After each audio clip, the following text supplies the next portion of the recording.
പ്രിയ സഹോദരി സഹോദരന്മാരെ, നിങ്ങളെല്ലാവരും ക്ഷേമമായിരിക്കുന്നുവെന്ന് ഞാൻ വിശ്വസിക്കട്ടെ. ഇനി ഞാൻ പറയാൻ പോകുന്ന കാര്യങ്ങളൊന്ന് ശ്രദ്ധിച്ചേ. പ്രാർത്ഥന ഒരു ആത്മീയ വ്യായാമം കൂടിയാണ്. നമുക്ക് പിതാവായ ദൈവവുമായിട്ട് സംസർഗത്തിൽ ഏർപ്പെടാനുള്ള ഏക ഉപാധിയാണ് പ്രാർത്ഥന എന്ന് പറയുന്നത്. നമ്മുടെ ആവശ്യങ്ങൾ, അപേക്ഷകൾ, സങ്കടങ്ങളൊക്കെ ദൈവത്തോട് തുറന്നു പറയുവാനും ഉത്തരം ലഭിക്കുവാനും കഴിയുന്നത് പ്രാർത്ഥനയിലൂടെയാണ്. ഇയ്യോബ് തൻ്റെ സ്നേഹിതന്മാർക്ക് വേണ്ടിയിട്ട് പ്രാർത്ഥിച്ചപ്പോൾ ദൈവം അവൻ്റെ സ്ഥിതിക്ക് ഭേദം വരുത്തി. മുമ്പുണ്ടായിരുന്നതൊക്കെയും അത്യുന്നതനായ ദൈവം ഇയ്യോബിന് ഇരട്ടിയായി കൊടുത്തു. യെസ്, പ്രാർത്ഥനയെ ജീവിതത്തിൽ ഒഴിച്ചുകൂടാൻ പറ്റാത്ത ഒന്നായിട്ട് നാം അംഗീകരിക്കേണ്ടതാകുന്നു. ലോകത്തിന് നാനാഭാഗത്തിരുന്നു കൊണ്ട് അനവധി മീഡിയയിലൂടെ ഞങ്ങളെ കണ്ടുകൊണ്ടിരിക്കുന്ന, ശ്രദ്ധിച്ചുകൊണ്ടിരിക്കുന്ന ഞങ്ങളുടെ എല്ലാ മാന്യ പ്രേക്ഷകരെയും ഓർത്ത് ദൈവത്തെ സ്തുതിക്കുകയാണ്. ഇന്ന് ഈ ശുശ്രൂഷയിൽ ആദ്യമായിട്ട് പങ്കെടുത്തുകൊണ്ടിരിക്കുന്നവർക്കായി ദൈവത്തെ സ്തുതിക്കുന്നു. നിശ്ചയമായിട്ടും സ്വർഗസ്ഥനായ ദൈവം ഇന്നത്തെ എപ്പിസോഡിലൂടെ വളരെ ഹൃദ്യമായിട്ട് നിങ്ങളോട് സംസാരിക്കാനായിട്ട് പോകുകയാണ്. 28 മിനിറ്റ് എനിക്ക് നൽകി തരിക. ഇന്നത്തെ സന്ദേശം നിങ്ങൾക്ക് വളരെ അനുഗ്രഹമായി തീരും. വളരെ പ്രതീക്ഷയോടെ, വളരെ പ്രാർത്ഥനയോടുകൂടെ തുടർന്നുള്ള സമയങ്ങൾ ആയിരിക്കണമെന്ന് ദൈവനാമത്തിൽ ഓർപ്പിക്കുന്നു. ഈ സന്ദേശം നിങ്ങൾ സ്കിപ്പ് ചെയ്യാതെ കാണാനായിട്ട് പരിശ്രമിക്കണം. എങ്കിൽ മാത്രമേ ഇത് നിങ്ങൾക്ക് വളരെ ബ്ലെസ്സിങ് ആയിട്ട് മാറുകയുള്ളൂ. ഇന്നത്തെ എപ്പിസോഡ് സപ്പോർട്ട് ചെയ്തിരിക്കുന്ന ഒരു പ്രിയ ഭവനത്തെ നമ്മൾ അനുഗ്രഹിച്ച് പ്രാർത്ഥിക്കാനായിട്ട് പോകുകയാണ്. പ്രത്യേകിച്ച് ബഹറിലായിരിക്കുന്ന ശാന്തി സിസ്റ്ററേയും കുടുംബത്തെയും ഒക്കെ ഓർത്ത് ദൈവത്തെ സ്തുതിക്കുന്നു. സ്വർഗസ്ഥനായ ദൈവം ഏറ്റവും മാനിക്കാൻ വേണ്ടിയിട്ട്, അനുഗ്രഹിക്കാൻ വേണ്ടിയിട്ട് നമ്മൾ ഒരുമിച്ച് ഈ ഭവനത്തെ ബ്ലസ് ചെയ്ത് പ്രാർത്ഥിക്കാൻ പോകുന്നു. വരും ദിവസങ്ങളിൽ പ്രിയ മകന് പഠനത്തിനായിട്ട് കാനഡയിലേക്ക് പോകാനായിട്ട് താല്പര്യപ്പെട്ടായിരിക്കുന്നു. പ്രാർത്ഥന ചോദിച്ചിരിക്കുകയാണ്. പ്രിയ മകന് കർത്താവിൻ്റെ കരം അനുകൂലമായി കാണപ്പെടട്ടെ. പുതിയ പഠനമേഖല ഏറ്റവും അനുഗ്രഹമായി തീരട്ടെ എന്ന് ആശംസിക്കുകയും പ്രാർത്ഥിക്കുകയും ചെയ്യുന്നു. ദൈവിക സംരക്ഷണം ഈ കുടുംബത്തിൽ വ്യാപരിക്കട്ടെ എന്ന് പ്രാർത്ഥിക്കുന്നു. അതുപോലെ തന്നെ ബഹറിലെ ജോലി സ്ഥലത്ത് കർത്താവിൻ്റെ കരം പ്രിയ കുടുംബത്തിന് ആശ്വാസകരമായി തീരട്ടെ. സാമ്പത്തിക അഭിവൃദ്ധി ഉണ്ടാകട്ടെ എന്ന് ഞങ്ങൾ പ്രാർത്ഥിക്കുന്നു. എല്ലാ തടസ്സങ്ങളും നീങ്ങിപ്പോകട്ടെ. യേശു കർത്താവിൻ്റെ നാമത്തിൽ ദേശത്ത് മറ്റുള്ളവരുടെ നടുവിൽ മാനിക്കപ്പെടുമാറാകട്ടെ. അനേകർക്ക് ഈ പ്രിയ ഭവനം ഒരു ബ്ലെസ്സിങ് ആയി മാറട്ടെ എന്ന് പ്രാർത്ഥിക്കുന്നു. സഹോദരങ്ങളെ, ലോകത്തിന് നാനാഭാഗത്ത് ചിതറിപ്പാർത്തുകൊണ്ട് ഈ ശുശ്രൂഷയിൽ പങ്കെടുത്തുകൊണ്ടിരിക്കുന്ന എല്ലാവരും, നിങ്ങളെല്ലാവരും ഈ കുടുംബത്തെ ഒന്ന് അനുഗ്രഹിച്ച് പ്രാർത്ഥിക്കാനായിട്ട് ഒന്ന് മുന്നോട്ട് കടന്നു വന്നേ. നമുക്ക് ഒരുമിച്ച് ബഹറിലായിരിക്കുന്ന ശാന്തി സിസ്റ്ററേയും കുടുംബത്തെയും നമ്മൾ അനുഗ്രഹിച്ച് പ്രാർത്ഥിക്കാൻ പോകുകയാണ്. കുടുംബമായിട്ടൊക്കെ സന്ദേശം കേട്ടുകൊണ്ടിരിക്കുന്നവരുണ്ട്. നിങ്ങൾ പരസ്പരം കരങ്ങളൊന്ന് കോർത്തു പിടിച്ച് ഇയ്യോബിൻ്റെ സ്ഥിതിക്ക് ദൈവം വ്യത്യാസം വരുത്തിയതുപോലെ, ഇയ്യോബ് തൻ്റെ സ്നേഹിതന്മാർക്ക് വേണ്ടി പ്രാർത്ഥിച്ചപ്പോൾ തൻ്റെ സ്ഥിതിക്ക് മാറ്റം വരുത്തിയതുപോലെ, നിങ്ങൾ മറ്റുള്ളവർക്ക് വേണ്ടി പ്രാർത്ഥിക്കുമ്പോൾ, ഇടിവിൽ നിൽക്കുമ്പോൾ നിങ്ങളുടെ സ്ഥിതിയും മെച്ചപ്പെടാനായിട്ട് പോവുകയാണ്. പ്രാർത്ഥിക്കാം. പരിശുദ്ധ ദൈവമേ, ഞങ്ങൾ ഒരുമിച്ച് ബഹറിലായിരിക്കുന്ന ശാന്തി സിസ്റ്ററേയും കുടുംബത്തെയും അനുഗ്രഹിച്ച് പ്രാർത്ഥിക്കുന്നു. വരും ദിവസങ്ങളിൽ പ്രിയ മകൻ പഠനത്തിനായിട്ട് കാനഡയിലേക്ക് കടന്നു പോകുന്നു. ദൈവത്തിൻ്റെ കരം, അത്ഭുതകരമായ കരം പ്രിയ മകനോടുകൂടെ ഇരുന്ന് വഴി നടത്തേണ്ടത് ഞങ്ങൾ അനുഗ്രഹിച്ച് പ്രാർത്ഥിക്കുന്നു. കർത്താവിൻ്റെ കരം അനുകൂലമായി കാണപ്പെടട്ടെ. പുതിയ പഠനമേഖല, പുതിയ രാജ്യം ഏറ്റവും അനുഗ്രഹമായി തീരട്ടെ എന്ന് ഞങ്ങൾ ബ്ലസ് ചെയ്ത് പ്രാർത്ഥിക്കുന്നു. ദൈവിക സംരക്ഷണം ഈ കുടുംബത്തിൽ വ്യാപരിക്കട്ടെ എന്ന് ഞാൻ പ്രാർത്ഥിക്കുകയാണ്. അതുപോലെ തന്നെ ബഹറിലെ ജോലി സ്ഥലത്തെ കർത്താവിൻ്റെ കരം പ്രിയ കുടുംബത്തിന്, പ്രിയ സിസ്റ്റർക്ക് ആശ്വാസകരമായി തീരട്ടെ. സാമ്പത്തിക അഭിവൃദ്ധി ഉണ്ടാകട്ടെ. എല്ലാ തടസ്സങ്ങളും മാറിപ്പോകട്ടെ. 2025 കർത്താവിൻ്റെ അനുകൂലത അങ്ങേയറ്റം ഈ ഭവനത്തിൽ വെളിപ്പെട്ടു വരുമാറാകട്ടെ. യേശു കർത്താവിൻ്റെ നാമത്തിൽ ദേശത്ത് മറ്റുള്ളവരുടെ നടുവിൽ മാനിക്കപ്പെടുമാറാകട്ടെ. അനേകർക്ക് ഈ ഭവനം ഒരു അനുഗ്രഹമായി മാറട്ടെ. പിതാവിൻ്റെയും പുത്രൻ്റെയും പരിശുദ്ധാത്മാവിന്റെ നാമത്തിൽ പ്രിയ കുടുംബത്തെ ഞാൻ അനുഗ്രഹിച്ച് പ്രാർത്ഥിക്കുന്നു. ഞങ്ങൾ ഒരുമിച്ച് ബ്ലസ് ചെയ്യുന്നു യേശുവിൻ്റെ അൻപുള്ള നാമത്തിൽ തന്നെ. ബഹറിൻ്റെ ദേശത്ത് സ്വർഗസ്ഥനായ ദൈവം നിങ്ങളെ സംരക്ഷിക്കുമാറാകട്ടെ. അപ്പോൾ തന്നെ വിദേശ രാജ്യത്തേക്ക് പഠനത്തിന് ആയിട്ട് പോകുന്ന പ്രിയ മകനെയും ബ്ലസ് ചെയ്ത് പ്രാർത്ഥിക്കുന്നു യേശുവിൻ നാമത്തിൽ. ആമേൻ. തുടർന്ന് കർത്താവിൻ്റെ മാറ്റമില്ലാത്ത വചനത്തെ നമ്മൾ ശ്രവിക്കാൻ പോകുകയാണ്. വളരെ പ്രതീക്ഷയോടെ വളരെ പ്രാർത്ഥനയോടുകൂടെ ഏവരെയും ഒരിക്കൽ കൂടെ ഈ ശുശ്രൂഷയിലേക്ക് ഞങ്ങൾ ഹാർദമായി സ്വാഗതം ചെയ്യുന്നു.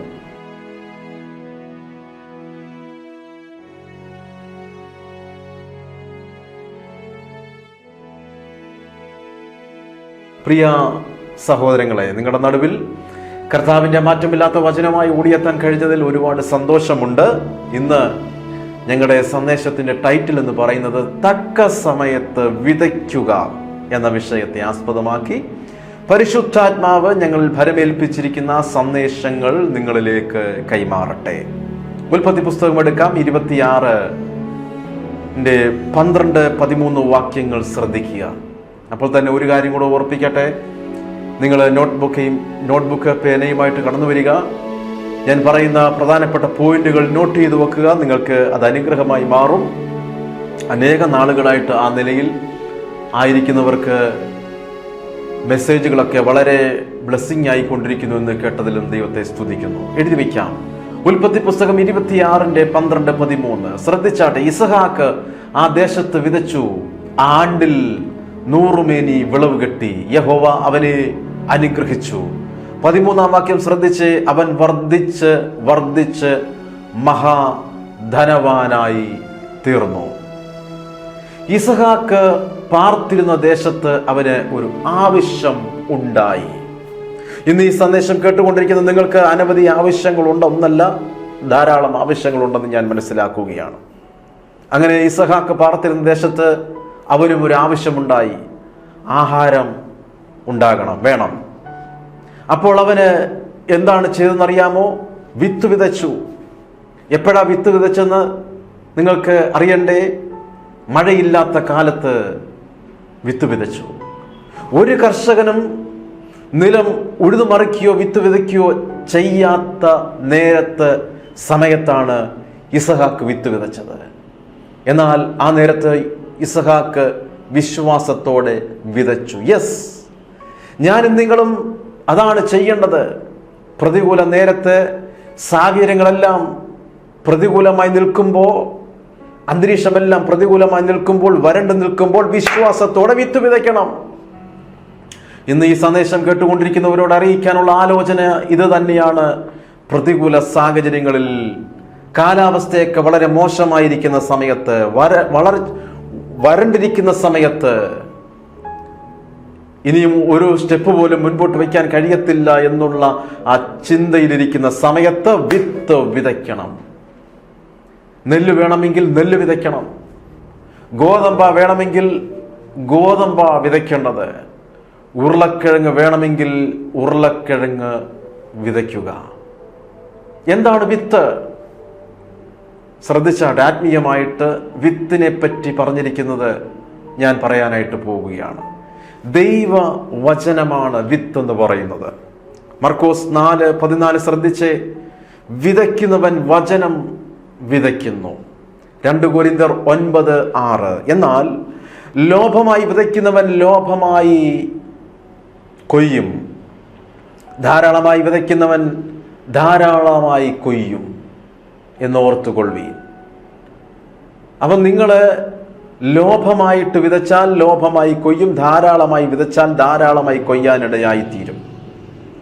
പലരും ചോദിക്കുന്ന ഒരു ചോദ്യം, എവിടെ വിതയ്ക്കണം? അതിന് നല്ല ഒരു നിലം തിരഞ്ഞെടുക്കണം. നല്ല നിലത്ത് വിത്ത് വിതയ്ക്കുക. മർക്കോസ് 4:14-20 വരെയുള്ള വേദഭാഗം നിങ്ങൾ പരിശോധിക്കുക. വിതയ്ക്കുന്നവൻ വചനം വിതയ്ക്കുന്നു. വചനം വിതച്ചിട്ട് വഴികരി വീണത് കേട്ട ഉടനെ സാത്താൻ വന്ന് ഹൃദയങ്ങളിൽ വിതയ്ക്കപ്പെട്ട വചനം എടുത്തു കളയുന്നതാകുന്നു. 16 വാക്യം ശ്രദ്ധിച്ച്, അങ്ങനെ തന്നെ പാറസ്ഥലത്ത് വിതച്ചത് വചനം കേട്ട ഉടനെ സന്തോഷത്തോടെ കൈക്കൊള്ളുന്നവർ. 17 വാക്യം, എങ്കിലും അവർ ഉള്ളിൽ വേരില്ലാതെ ക്ഷണികന്മാർ ആകുന്നു. വചനം നിമിത്തം ഉപദ്രവമോ പീഡയോ ഉണ്ടായാൽ ക്ഷണത്തിൽ ഇടറിപ്പോകുന്നു. 18 വാക്യം, മുള്ളിനിടയിൽ വിതയ്ക്കപ്പെട്ടതോ വചനം കേട്ടിട്ട് ഇഹലോകത്തിന്റെ ചിന്തകളും ധനത്തിന്റെ വഞ്ചനയും മറ്റ് മറ്റ് വിഷയമോഹങ്ങളും അകത്ത് കടന്ന് വചനത്തെ ഞെരുക്കി നിഷ്ഫലമാക്കി തീർക്കുന്നതാകുന്നു. 20-ാമത്തെ വാക്യം, നല്ല മണ്ണിൽ വിതയ്ക്കപ്പെട്ടതോ വചനം കേൾക്കുകയും അംഗീകരിക്കുകയും ചെയ്യുന്നവർ തന്നെ, അവർ 30, 60, 100 മേനി വിളയുന്നു. എപ്പോഴാണ് 30, 60, 100 മേനിയായിട്ട് വിളയുന്നത്? ആ വാക്യത്തിൽ തന്നെ പറഞ്ഞിരിക്കുകയാണ്. ഇനി പറയുന്നത് ശ്രദ്ധിച്ച്, നിങ്ങളുടെ സമയം, സമ്പത്ത്, ദശാംശം, സ്തോത്രകാഴ്ച നല്ല നിലത്ത് വിതയ്ക്കണം. നിങ്ങൾ നല്ല നിലത്ത് വിത്ത് വിതച്ചാൽ നിങ്ങൾക്ക് ധാരാളമായിട്ട് 30, 60, 100 മേനിയായിട്ട് കൊയ്യാൻ സാധിക്കും. നിങ്ങൾ വിതച്ചിട്ടും നല്ല വിളവ് കിട്ടുന്നില്ല എങ്കിൽ എന്താ ചെയ്യണ്ടേ? മണ്ണ് പരിശോധിക്കണം. വിതച്ചത് നല്ല നിലത്ത് ആയിരുന്നോ എന്ന് പരിശോധിക്കണം. നിങ്ങളുടെ ഹൃദയം ദൈവത്തിൻ്റെ വയലാണ്. എഴുതി വച്ചേ, നിങ്ങളുടെ ഹൃദയം എന്ന് പറയുന്നത് ദൈവത്തിൻ്റെ വയലാണ് എന്ന വേദപുസ്തകം ഓരോ വാക്യങ്ങളും എടുത്തെടുത്ത് നോക്കുമ്പോൾ നമുക്ക് മനസ്സിലാക്കാൻ കഴിയുന്നത്. നിങ്ങളുടെ ഹൃദയം ദൈവത്തിൻ്റെ വയൽ ആകുന്നു. അവിടെ അനുഗ്രഹത്തിൻ്റെ വിത്തുകൾ വീണ് അനുഗ്രഹം കൊയ്യുവാനായിട്ട് ഒരുക്കപ്പെടേണ്ടത് ഏറ്റവും ആവശ്യമാണ്. അതിനാലാണ് ഹോശേയ പ്രവചനം 10:12 രേഖപ്പെടുത്തിയിരിക്കുന്നത്, നീതിയിൽ വിതപ്പീൻ, ദയയ്ക്കൊത്തവണ്ണം കൊയ്യുവീൻ, നിങ്ങളുടെ തരിശുനിലം ഉഴുവീൻ. മറ്റൊരു വാക്യം ഇങ്ങനെയാണ്, നിങ്ങൾ മുള്ളുകളുടെ ഇടയിൽ വിതയ്ക്കാതെ തരിശുനിലം ഉഴുവീൻ.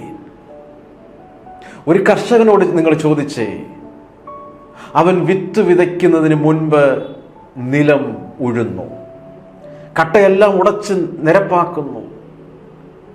എവിടെയാണോ വിത്ത് വിതയ്ക്കേണ്ടത് അതെല്ലാം നന്നായിട്ട് ഉഴുതു മറിക്കുന്നു, കളയെല്ലാം എടുത്തു മാറ്റുന്നു, എല്ലാം വളരെ വൃത്തിയാക്കുന്നു. കല്ല്, വലിയ വേര് തുടങ്ങിയ കൃഷി നന്നായി വളരുന്നതിന് തടസ്സമായിട്ട് ഉള്ളതെല്ലാം അവൻ പെറുക്കി മാറ്റുന്നു, പെറുക്കി കളയുന്നു, നല്ല നിലമാക്കി മാറ്റുന്നു. വിത്ത് വിതയ്ക്കുന്നതിന് മുന്നമേ ചെയ്യുന്ന കാര്യമാണ്, കർഷകൻ ചെയ്യുന്ന കാര്യമാണ് ഞാൻ പറഞ്ഞത്. കല്ല്, വലിയ വേര് തുടങ്ങിയ കൃഷി നന്നായി വളരുന്നതിന് തടസ്സമായി ഉള്ളതെല്ലാം അവൻ പെറുക്കി മാറ്റി കളയുന്നു. നാമും അതാണ് ചെയ്യേണ്ടത്. അനുഗ്രഹത്തിന് തടസ്സമായി നിൽക്കുന്ന എന്തെങ്കിലും ഘടകങ്ങൾ നിങ്ങളുടെ ജീവിതത്തിലുണ്ടെങ്കിൽ അതെല്ലാം പെറുക്കി മാറ്റി കളയണം. അനുഗ്രഹത്തിൻ്റെ വിത്ത് വിതയ്ക്കുന്നതിന് മുൻപായിട്ട് നമ്മുടെ ഹൃദയം ശോധന ചെയ്യണം, പരിശോധിക്കണം. അനുഗ്രഹത്തെ തടയുന്ന, വലിയ വിളവ് തടസ്സപ്പെടുത്തുന്ന എന്തെങ്കിലും വാക്കുകൾ, ശാപങ്ങൾ ഹൃദയത്തിലുണ്ടെങ്കിൽ ഉണ്ടോ എന്ന് പരിശോധിക്കണം. എങ്ങനെ അത് നിങ്ങൾക്ക് മനസ്സിലാക്കാൻ കഴിയും? അതിനാലാണ് വചനം കേൾക്കണമെന്ന് പറയുന്നത്. വചനം കേൾക്കുന്ന സമയത്ത് ഹൃദയത്തിലുള്ള കല്ല്, മുള്ള്, ശാപത്തിൻ്റെ എന്തെങ്കിലും കെട്ടുകളുണ്ടെങ്കിൽ പരിശുദ്ധാത്മാവ് നിങ്ങൾക്ക് ബോധ്യപ്പെടുത്തി തരും. അങ്ങനെ വചനം കേൾക്കുമ്പോൾ, വചനത്താൽ കഴുകൽ പ്രാപിക്കുമ്പോൾ മറഞ്ഞു കിടക്കുന്ന പാറക്കല്ലുകൾ തെളിഞ്ഞു വരും. ശാപത്തിന് കാരണമായി തീരുന്ന പല ഘടകങ്ങളുണ്ട്. ഒരുപക്ഷെ ദരിദ്രനെ പീഡിപ്പിച്ചതാകാം, വിധവയുടെ സമ്പത്ത് അപഹരിച്ചതാകാം, പാപപ്പെട്ടവന്റെ കണ്ണുനീരും ശാപവാക്കുകളും പടിവാതിക്കൽ നിന്ന് നിലവിളിക്കുന്നുണ്ടാകും. പലരുടെയും ജീവിതത്തിൽ വിടുതൽ സംഭവിക്കാതിരിക്കുന്നതിൻ്റെ മൂല കാരണമാണ് ഞാൻ പറഞ്ഞുകൊണ്ടിരിക്കുന്നത്. മോഷ്ടിച്ച പണം കൊണ്ട് വീട് ഉണ്ടാക്കിയതാകാം, മോഷ്ടിച്ച വസ്തുവകയിൽ വീടും മറ്റ് കാര്യങ്ങളൊക്കെ നിർമ്മിച്ചു വച്ചതാകാം അനുഗ്രഹത്തിന് തടസ്സമായി നിൽക്കുന്നത്. അതുമല്ലെങ്കിൽ സഭയിൽ വഴക്കുണ്ടായപ്പോൾ ദൈവദാസൻ കരഞ്ഞതാകാം, സഭയിൽ മനഃപൂർവമായി വഴക്കുണ്ടാക്കി കലക്കം സൃഷ്ടിച്ചതാകാം, കുറ്റം പറഞ്ഞ് കള്ളപ്രമാണമുണ്ടാക്കി സ്വത്ത് സ്വന്തമാക്കിയതാകാം അനുഗ്രഹത്തിന് തടസ്സമായി നിൽക്കുന്നത്. മറ്റുള്ളവരെ കരയിപ്പിച്ചതാകാം, അതുമല്ലെങ്കിൽ യാചിച്ചവരോട് കരുണ അല്ലെങ്കിൽ ഫേവർ കാണിക്കാതിരുന്നതാകാം. അതുമല്ലെങ്കിൽ അന്യദൈവങ്ങളെ ആരാധിച്ചതാകാം. വാസ്തവമായിട്ടുള്ള സത്യദൈവത്തെ ആരാധിക്കേണ്ടതിന് പകരം അന്യദൈവങ്ങളെ പോയി സേവിച്ചതാകാം, ആരാധിച്ചതാകാം. അതുമല്ലെങ്കിൽ മന്ത്രവാദിയെ അഭയം പ്രാപിച്ചതാകാം. അതുമല്ലെങ്കിൽ കൈക്കൂലി വാങ്ങി ന്യായം മറിച്ചു കളഞ്ഞതാകാം. പരിശോധിച്ച് നിങ്ങളുടെ ഹൃദയം നിങ്ങളൊന്ന് പരിശോധിച്ച്. ഇന്ന് ഈ സന്ദേശം വളരെ പ്രാർത്ഥനയോടെ കേട്ടുകൊണ്ടിരിക്കുന്ന ധാരാളം പേരുണ്ട്. നിങ്ങളുടെ ഹൃദയം നിങ്ങളൊന്ന് പരിശോധിക്കേണ്ട സമയമാണ് ഇത്. നിങ്ങൾ അനുഗ്രഹിക്കപ്പെടാതെ പോയതിൻ്റെ കാരണം, നിങ്ങളുടെ തലമുറകൾ അനുഗ്രഹിക്കപ്പെടാതെ പോയതിൻ്റെ കാരണം, പ്രാർത്ഥനയ്ക്ക് മറുപടി ലഭിക്കാതെ പോയതിൻ്റെ കാരണം, ഒരുപാട് പ്രാർത്ഥിച്ചിട്ടും ഒരുപാട് ഉപവസിച്ചിട്ടും പ്രാർത്ഥനയ്ക്ക് മറുപടി ലഭിക്കാതെ പോയതിൻ്റെ കാരണം, ഒരുപാട് പ്രാർത്ഥിച്ചിട്ടും അനുഗ്രഹം ലഭിക്കാതെ പോയതിൻ്റെ കാരണം, ഒരുപാട് പ്രാർത്ഥിച്ചിട്ടും ശാപത്തിൻ്റെ കെട്ടുകൾ മാറിപ്പോകാത്തതിൻ്റെ കാരണം നിങ്ങളുടെ ഹൃദയം നിങ്ങളൊന്ന് പരിശോധിക്കണം. ഞാൻ കുറേ ലിസ്റ്റുകൾ നിങ്ങൾക്ക് നിങ്ങളുടെ മുൻപിൽ ഞാൻ ചൂണ്ടിക്കാണിക്കുകയുണ്ടായി. അതെന്തെങ്കിലും അനുഗ്രഹത്തിന് തടസ്സമായി നിൽക്കുന്ന എന്തെങ്കിലും ഘടകങ്ങൾ നിങ്ങളുടെ ജീവിതത്തിൽ ഉണ്ടോ എന്ന് പരിശോധിക്കണം. യാചിച്ചവരോട് കരുണ കാണിക്കാതിരുന്നതിനാൽ, അന്യദൈവങ്ങളെ ആരാധിച്ചതിനാൽ, മന്ത്രവാദി അഭയം പ്രാപിച്ചതിനാൽ, കാര്യസാധ്യത്തിന് വേണ്ടി അന്നത്തെ ആ സമയത്ത് പോയി പെട്ടെന്ന് കാര്യം സാധിക്കാൻ വേണ്ടിയിട്ട് മന്ത്രവാദികളെ സമീപിച്ചതാകാം, അന്യ ആരാധനയിലേക്ക് മടങ്ങിപ്പോയതാകാം, കൈക്കൂലി വാങ്ങി ന്യായം മറിച്ച് കളഞ്ഞതാകാം. പരിശോധിച്ചേ. ഞാൻ നിങ്ങളോട് അറിയിക്കട്ടെ, അനുഗ്രഹത്തിന് തടസ്സമായ ഒരു ശാപം വലിയ ഒരു കോട്ടയായിട്ട് നിങ്ങളുടെ ഹൃദയമാകുന്ന നിലത്ത് ശേഷിച്ചിട്ടുണ്ടെങ്കിൽ, അത് പിഴുതു മാറ്റിയില്ല എങ്കിൽ നിങ്ങൾ എത്ര തന്നെ പ്രാർത്ഥിച്ചാലും മറുപടി ലഭിക്കുകയില്ല. ആ ശാപത്തിൻ്റെ കെട്ട് മാറ്റിക്കളയണം. ഈ സന്ദേശം ഷൂട്ട് ചെയ്യുന്നതിന് തൊട്ടു മുൻപേ ഒരു കുടുംബം എന്നെ വിളിക്കുകയുണ്ടായി. വിദേശ രാജ്യത്ത് നല്ല ജോലിയിലായിരുന്നു, ദീർഘനാളുകൾ ജോലിയിലായിരുന്നു. പക്ഷേ ഒരു സമാധാനം ഉണ്ടാകുന്നില്ല. രോഗത്താൽ ഹോസ്പിറ്റലുകൾ കയറിയിറങ്ങി. ഇനി കയറാത്ത ഹോസ്പിറ്റലുകളില്ല. കേരളത്തിൽ അറിയപ്പെടുന്ന പല ഹോസ്പിറ്റലിലും കയറി ഇറങ്ങിയിട്ട് ഡോക്ടർമാർക്ക്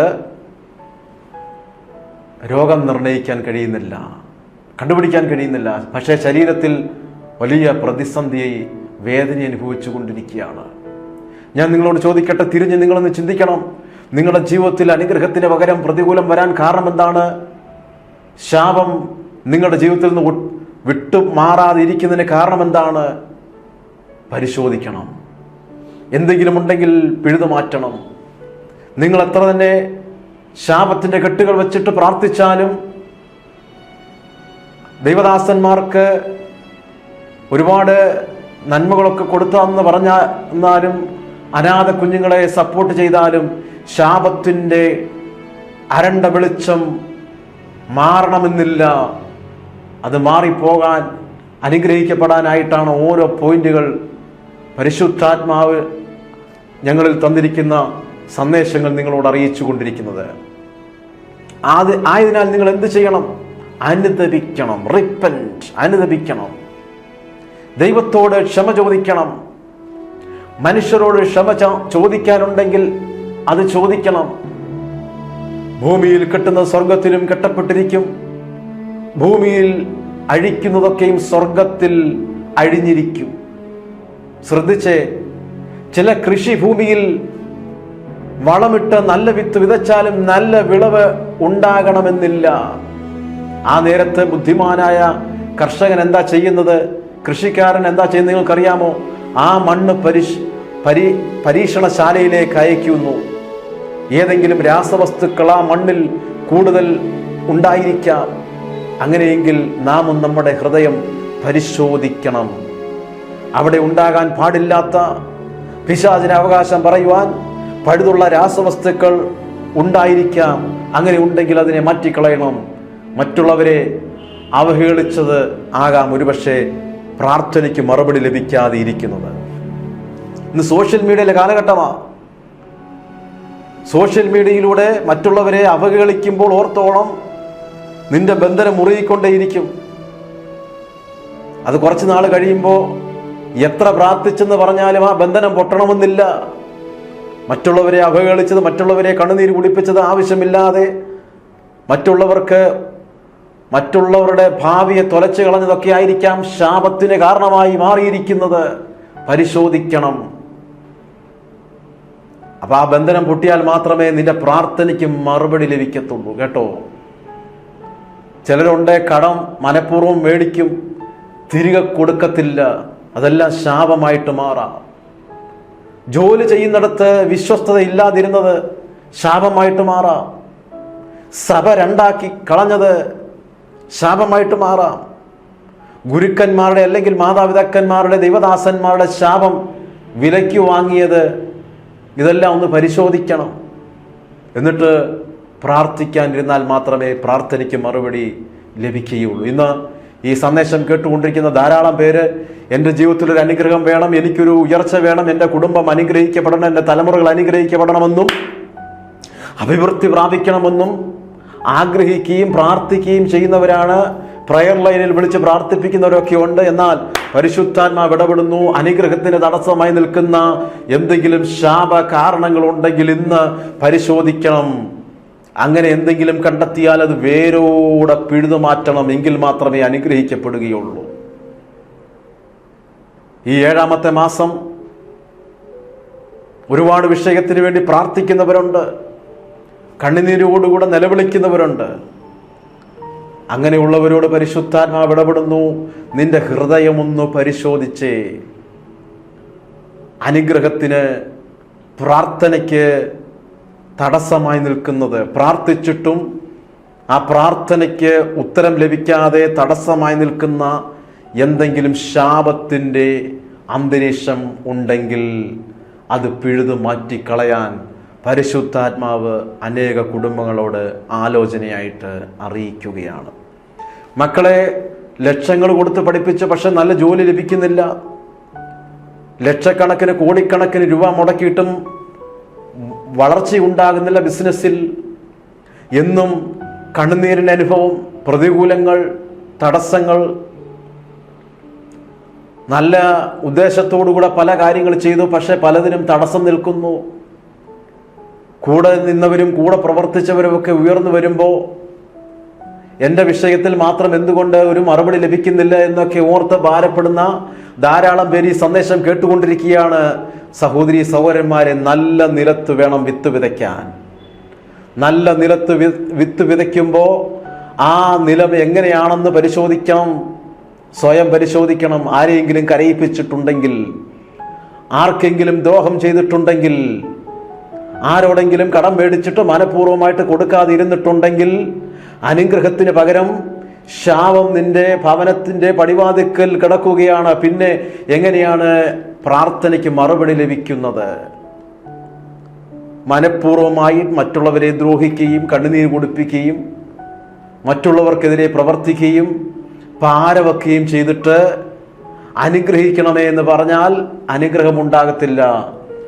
അത് മാറ്റിക്കളഞ്ഞാൽ ദൈവത്തോട് ക്ഷമ ചോദിക്കേണ്ട അനുഭവം ഉണ്ടെങ്കിൽ ദൈവത്തോടും മനുഷ്യരോടാണ് നിരപ്പ് പ്രാപിക്കേണ്ടതെങ്കിൽ മനുഷ്യരോടും നിരപ്പ് പ്രാപിച്ചിട്ട് പ്രാർത്ഥിക്കാൻ വന്നിരിക്കുമ്പോൾ നിന്റെ പ്രാർത്ഥനയ്ക്ക് മറുപടി ലഭിക്കുകയാണ്.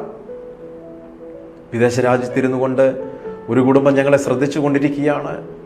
അനേക നാളുകളായിട്ട്, മാസങ്ങളായിട്ട്, വർഷങ്ങളായിട്ട് ഒരു പുരോഗതിയും ഉണ്ടാകാതെ കടക്കെണിയിലേക്ക് വഴുതി വീണുകൊണ്ടിരിക്കുന്ന ഒരു കുടുംബത്തോട് പരിശുദ്ധാത്മാവ് ശക്തമായിട്ട് ഇടപെടുന്നു. നിലം പരിശോധിക്കുക, ഹൃദയം പരിശോധിക്കുക. ആരോടെങ്കിലും ദ്രോഹം ചെയ്തിട്ടുണ്ടെങ്കിൽ അതെല്ലാം അവിടെ വച്ച് നിരപ്പ് പ്രാപിച്ചിട്ട് പ്രാർത്ഥിക്കാൻ മുഴങ്കാൽ മടക്കുക. നിന്റെ പ്രാർത്ഥനയ്ക്ക് അതിവേഗത്തിൽ മറുപടി ലഭിക്കാൻ പോകുകയാണ്. പരിശോധിച്ച്, എൻ്റെ ജീവിതം കൊണ്ട് ഞാൻ ആരെയെങ്കിലും കരയിപ്പിച്ചിട്ടുണ്ടോ? എൻ്റെ ജീവിതം കൊണ്ട് ആർക്കെങ്കിലും ഒരു ദ്രോഹമുണ്ടായിട്ടുണ്ടോ? എൻ്റെ ജീവിതം കൊണ്ട് ആർക്കെങ്കിലും ഒരു പ്രയാസമുണ്ടായിട്ടുണ്ടോ? എൻ്റെ ജീവിതം കൊണ്ട് ആർക്കെങ്കിലും ഒരു കണ്ണുനീരിൻ്റെ അനുഭവം ഉണ്ടായിട്ടുണ്ടോ എന്ന് പരിശോധിക്കുക.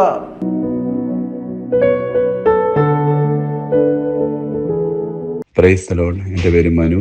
ഞാൻ അയർലൻഡിൽ നിന്നാണ് മെസ്സേജ് അയക്കുന്നത്. എനിക്ക് കിട്ടിയ ദൈവത്തിൻ്റെ ഒരു അനുഗ്രഹം, അതിൻ്റെ സാക്ഷ്യപ്പെടുത്തലാണ്.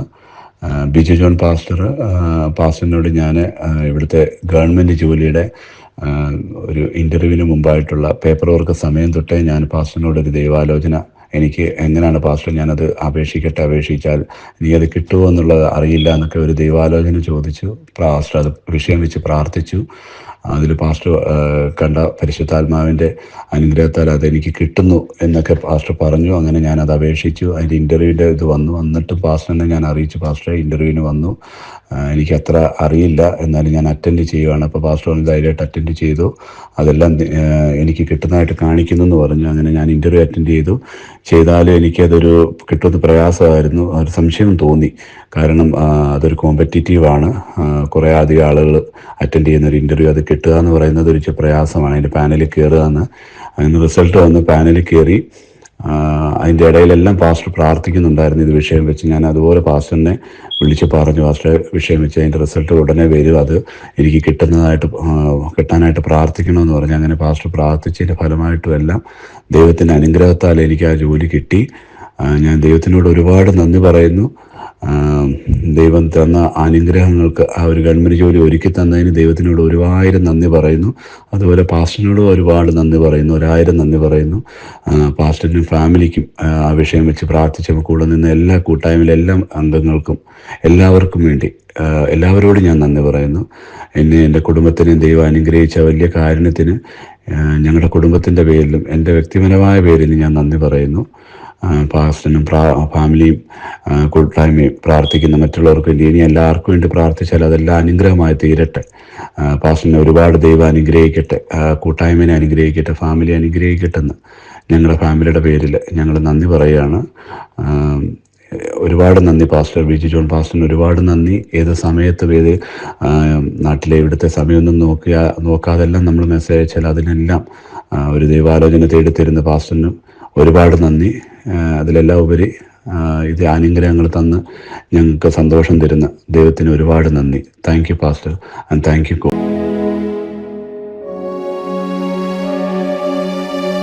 പരിശുദ്ധ ദൈവമേ, ഞങ്ങൾ ഒരുമിച്ച് ഞങ്ങളുടെ ജനത്തിനായിട്ട് ഞാൻ പ്രാർത്ഥിക്കുന്നു. ഇന്നത്തെ എപ്പിസോഡ് സപ്പോർട്ട് ചെയ്ത ബഹറിലായിരിക്കുന്ന ഷാദി സിസ്റ്ററേയും കുടുംബത്തെയും യേശുവിൻ്റെ നാമത്തിൽ ഞാൻ അനുഗ്രഹിച്ച് പ്രാർത്ഥിക്കുന്നു. ആരാണ് വളരെ കണ്ണുനീരോടെ ഈ ശുശ്രൂഷയുടെ ഭാഗമായി കൊണ്ടിരിക്കുന്നത്? ആശ്വസിപ്പിക്കുന്ന താങ്ങുന്ന കരം ഇപ്പോൾ വെളിപ്പെട്ടു വരികയാണ്. യേശുവിൻ്റെ നാമത്തിൽ ഇന്ന് ഒരത്ഭുതം നിന്റെ ജീവിതത്തിൽ സംഭവിക്കാൻ പോകുകയാണ്. അപ്പോൾ തന്നെ നെഞ്ചിനകത്ത് ശക്തമായ വേദന വന്ന് കഷ്ടപ്പെടുന്ന ഒരു മകനെ ഇപ്പോൾ യേശു കർത്താവ് പരിപൂർണമായിട്ടും സൗഖ്യമാക്കുകയാണ്. ആരാണ് ആസ്മിയാൽ ഭാരപ്പെടുന്നത്? ഈ നിമിഷം ഒരു അത്ഭുതകരമായ വിടുതൽ സംഭവിക്കുകയാണ്. മാനസിക സംഘർഷത്തിൽ കൂടി കടന്നുപോയിക്കൊണ്ടിരിക്കുന്നു. യേശു കർത്താവിൻ്റെ നാമത്തിൽ ഇപ്പോൾ വിടുതൽ പ്രാപിക്കാം. അനേക നാളുകളായിട്ട് സാമ്പത്തിക മേഖലയെ അടച്ചു വച്ചിരിക്കുന്ന മണ്ഡലങ്ങൾ യേശു കർത്താവിൻ്റെ നാമത്തിൽ തുറന്നു വരട്ടെ എന്ന് ഞാൻ പ്രാർത്ഥിക്കുന്നു. അതുപോലെ തന്നെ കടഭാരത്താൽ നട്ടം തിരിയുന്നവർ യേശു കർത്താവിൻ്റെ നാമത്തിൽ വിടുതൽ പ്രാപിക്കുക. ഏത് നേരത്തും കടുത്ത നിരാശയോടുകൂടി ആയിരിക്കുന്നവർ ഈ പ്രാർത്ഥനയിൽ ആ ബന്ധനം പൊട്ടിമാറട്ടെ എന്ന് ഞാൻ യേശുവിൻ്റെ നാമത്തിൽ ഞാൻ അങ്ങനെയുള്ള വ്യക്തി ജീവിതങ്ങളെ നോക്കി പ്രാർത്ഥിക്കുകയാണ്. വിദേശത്തേക്ക് പഠിക്കാനായിട്ട് പോകുവാൻ വഴി തുറന്നു വരേണ്ടതിന് ചിലർ ആഗ്രഹിക്കുന്നു. നിങ്ങളുടെ ആഗ്രഹങ്ങൾ സഫലമായി മാറട്ടെ. പിതാവിൻ്റെയും പുത്രൻ്റെയും പരിശുദ്ധാത്മാവിന്റെ നാമത്തിൽ എല്ലാ ജനത്തെയും ഞാൻ അനുഗ്രഹിച്ച് പ്രാർത്ഥിക്കുന്നു. യേശു കർത്താവിൻ്റെ നാമത്തിൽ ആമേൻ. പ്രിയ സഹോദരി സഹോദരന്മാരെ, ഇന്നത്തെ എപ്പിസോഡ് നിങ്ങൾക്ക് വളരെ അനുഗ്രഹമായി തീർന്നു എന്ന് വിശ്വസിക്കട്ടെ. അപ്പോൾ അടുത്ത ആഴ്ച ഇതേ സമയം വീണ്ടും കണ്ടുമുട്ടാം. സ്വർഗസ്ഥനായ ദൈവം നിങ്ങളെ സഹായിക്കുമാറാകട്ടെ. ഈ ശുശ്രൂഷയെപ്പറ്റി നിങ്ങളുടെ സ്നേഹിതന്മാരോടും കൂടെ അറിയിക്കുക. അവർക്കും കൂടെ ഈ ശുശ്രൂഷയൊന്ന് ഷെയർ ചെയ്ത് കൊടുക്കുക. God bless you.